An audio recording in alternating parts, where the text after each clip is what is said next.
Eu sou Mário Persona e essas são as respostas que eu dei aos que me perguntaram sobre a Bíblia.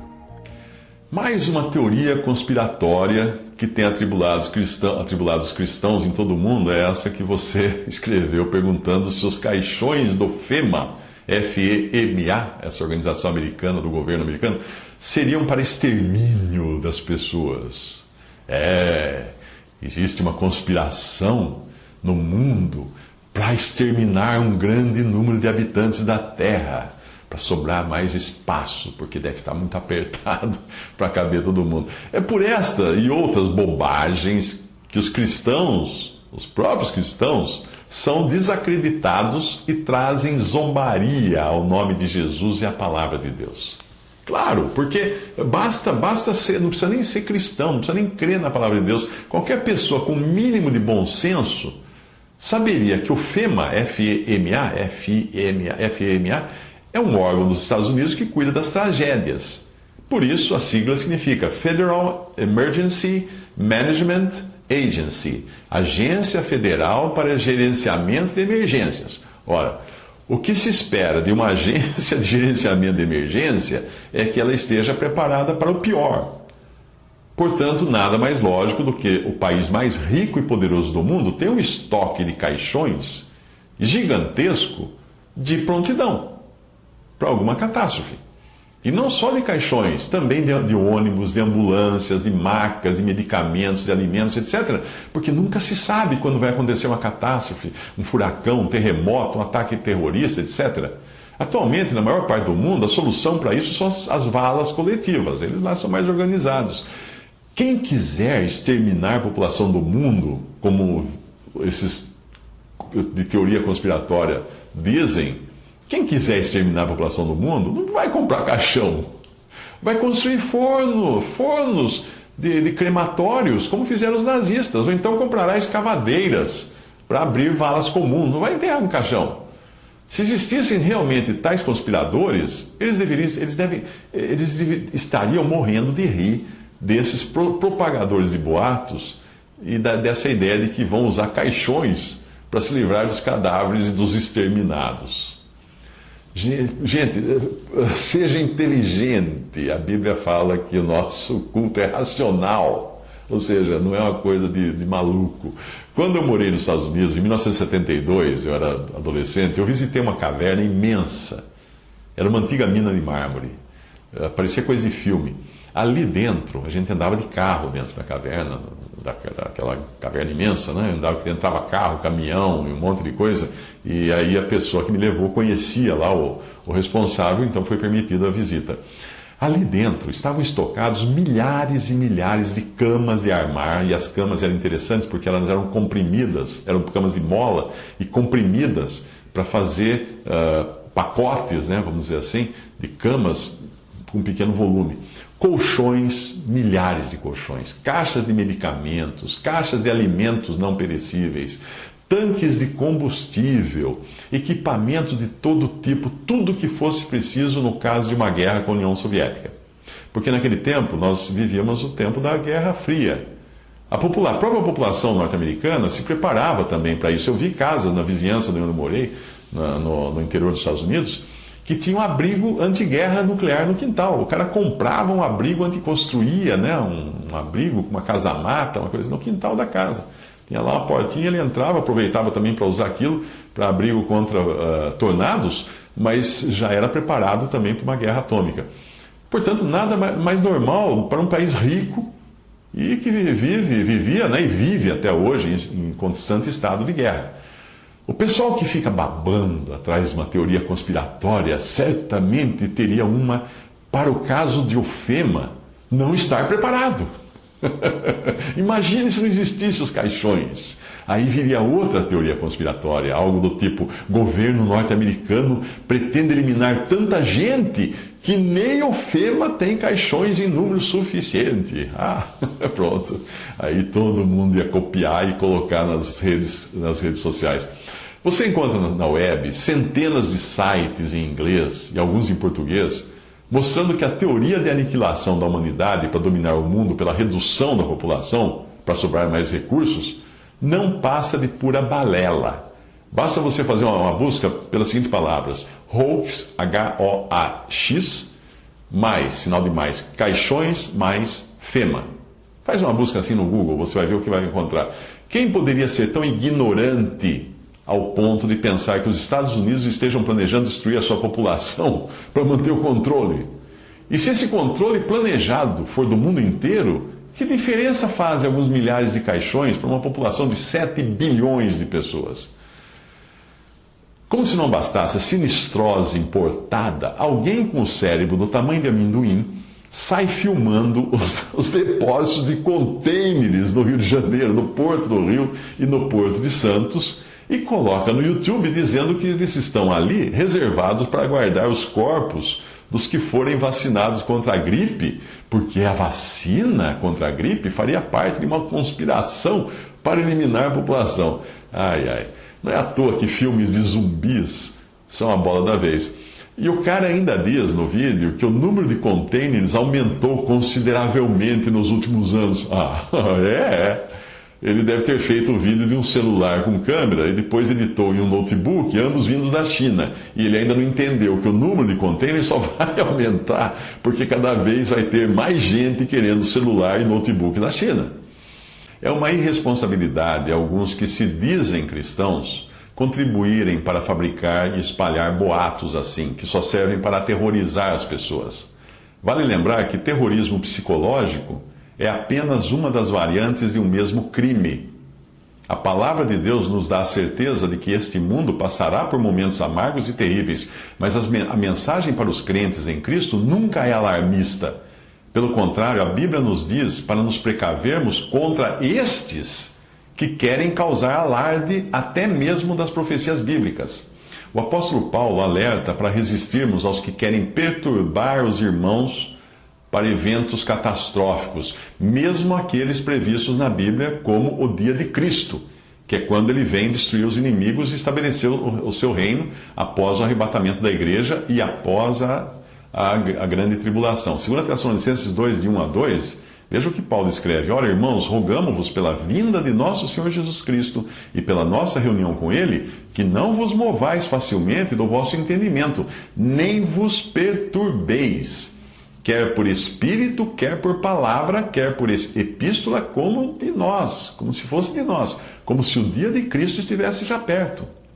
Veja que o apóstolo alerta contra os que espalham rumores por meio de espírito, ou seja, revelações falsas, como se viessem do Espírito de Deus, por meio de palavra, isto é, por pregações ou textos que tentam convencer as pessoas de que a tribulação, a grande tribulação, já tenha começado, por epístola ou carta falsamente atribuída aos apóstolos, e incluam-se aí as epístolas apócrifas. Nós também podemos fazer a leitura do como nós, que Paulo escreve, como vindo de nós, como estando relacionada ao Espírito, à palavra e à epístola. Outros, como Himeneu e Fileto, corroem a fé das pessoas, de alguns cristãos, com seus falatórios profanos, que nada mais fazem do que criar maior impiedade ao dizerem que a ressurreição já ocorreu. Esses são como os que hoje pregam que o cristão não mais adoece. Tem uns que falam, não, nunca mais vou ficar doente. Eu recebi um dia um e-mail de um falando assim, não, eu não fico mais doente. Eu perguntei para ele, escuta, você tem cárie nos dentes? Você tem alguma pinta? Porque uma pinta é doença. Você envelhece, a sua pele está ficando flácida. Tudo isso é doença. Tudo isso é o corpo perdendo a guerra contra o pecado. Porque o nosso corpo vai se deteriorando, vai se corrompendo por causa do pecado. Eles dizem que o cristão não fica doente porque usam erroneamente a passagem que diz que Cristo levou nossas enfermidades. Quem acredita assim deveria se lembrar de que então as cáries, as pintas, as verrugas, o mau hálito, intestino preso, necessidade de óculos, etc., são enfermidades também. Então, cadê? Então, Cristo levou as enfermidades. Cadê esses que falam isso e usam óculos? Como alguém que ainda tenha tais coisas, ou tenha isso no seu corpo, pode achar que está com um corpo imune às enfermidades?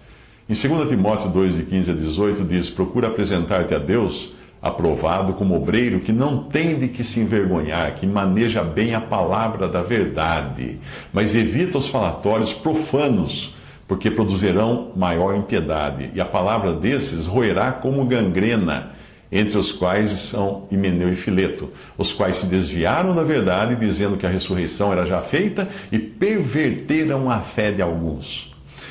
É certo que a pregação do Evangelho aponta para o terrível destino do pecador sem Cristo, mas é para os horrores do juízo de Deus que a mensagem deve apontar, oferecendo a salvação por graça pela fé em Cristo. Apavorar as pessoas simplesmente para apavorá-las, para transformá-las em reacionárias, em subversivas da ordem, é obra do inimigo das nossas almas.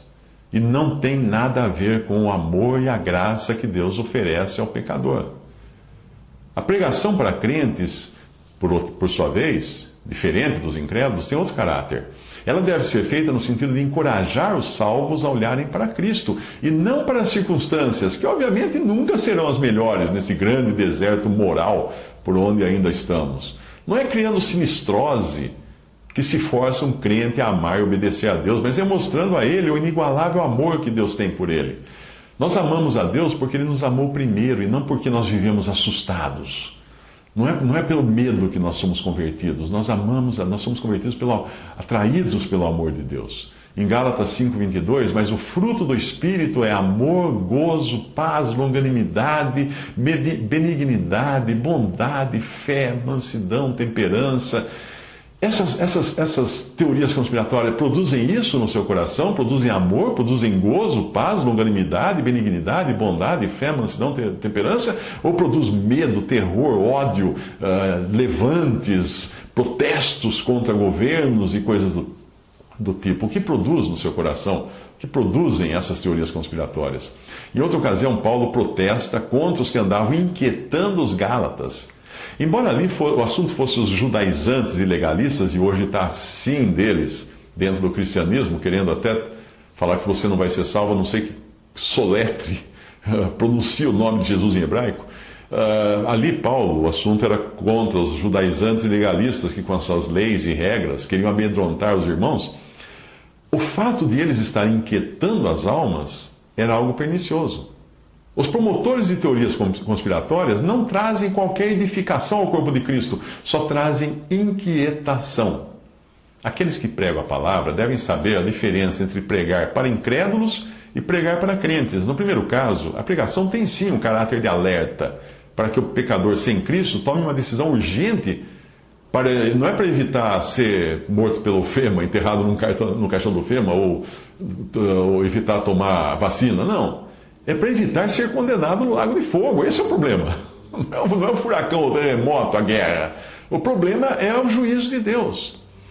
Mas no caso da pregação para crentes, ela tem um caráter de um pastoreio, de unir as ovelhas, de tranquilizá-las, de alimentá-las, de curar suas feridas. Enfim, de modo algum, a pregação para crentes deve inquietar as ovelhas com notícias alarmistas. Nós devíamos seguir o exemplo do verdadeiro pastor, que é descrito no Salmo 23. Ele nada deixa faltar às ovelhas. Salmo 23:1, deitar-me faz em verdes pastos. Ou seja, o verdadeiro pastor das nossas almas nos conduz a um lugar de descanso, de abundância de alimento. Guia-me mansamente a águas tranquilas, não a águas agitadas, revoltas, correntezas, não. Em Efésios 5:26, nós aprendemos que a água é uma figura da palavra de Deus, e é a esta água tranquila, e não agitada, revolta, que nós somos guiados mansamente pelo Senhor. E não na base do medo, do terror, do terrorismo psicológico, não. O Senhor refrigera, refresca a alma das suas ovelhas. Ele não as oprime com ameaças de fogo e enxofre. Lembre-se de que eu estou falando agora de pregação para crentes. Ok? Para o incrédulo, e sim, existe uma perspectiva de juízo eterno, e ele deve estar sabendo disso. Mas estou falando de pregação para crentes. As veredas em que o pastor das nossas almas, o bom pastor, Jesus, as veredas em que nos guia, são de justiça, não de uma carga de injustiças, conspirações e crimes hediondos, que alguns cristãos insistem em ficar publicando nas redes sociais para dizer, olha que coisa horrível, olha que coisa... Em que eles estão ajudando as pessoas? Me diz, mostrar um crime em cores, em vídeo horrível de pessoas sendo mortas, trucidadas, e falar, olha que horrível, isso é coisa do diabo. Em que eles estão ajudando as pessoas? Estão conduzindo a mansas águas? Estão edificando as pessoas ou estão só importunando, amedrontando, apavorando, fazendo terrorismo psicológico? É evidente que o mundo não é nenhuma Disneylândia. E se você está surpreso com isso, porque aí não viu nada, né? Por isso existe sim, até no Salmo 23, o vale da sombra da morte, porque esse mundo é assim. Mas será que o verdadeiro pastor das ovelhas fica chamando a atenção para o vale, para a escuridão, para a morte? Não! Ele chama atenção para a segurança que existe nele. Ele diz: ainda que eu ande pelo vale da sombra da morte, não temerei mal algum, porque tu estás comigo, a tua vara, o teu cajado me consolam. Veja bem, me consolam e não me aterrorizam.